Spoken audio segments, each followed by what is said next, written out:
নিজ হাতে উপার্জিত কামাই এটা পৃথিবীর শ্রেষ্ঠ কামাই, আলহামদুলিল্লাহ। পরিশ্রমের মাধ্যমে যে উপার্জন, এটাকে ইসলাম আমাদেরকে উৎসাহিত করে।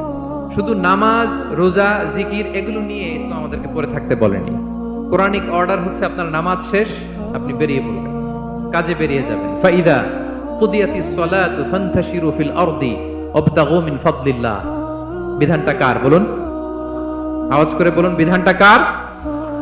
এটা কোরআনিক ভার্ডিক্ট, কোরআনের বিধান। নামাজ শেষ, গোল হয়ে বসে জিকির করতে বলা নাই আল্লাহ।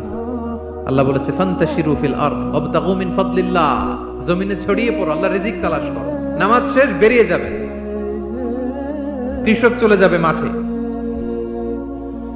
শ্রমজীবী চলে যাবে ফ্যাক্টরিতে, শিক্ষকরা চলে যাবে তাদের শিক্ষা প্রতিষ্ঠানে, কর্পোরেট ওয়ার্ল্ডের লোকেরা চলে যাবে তাদের প্রতিষ্ঠানে। ডেভেলপমেন্ট করতে হবে, সিভিলাইজেশন করতে হবে। নামাজের পরে গোল হয়ে বসে থাকা চলবে না। কি ব্যালেন্স দেখেছেন ইসলাম? আজান হয়েছে তো মসজিদে আসো, নামাজ শেষ বেরিয়ে পড়ো, আলহামদুলিল্লাহ।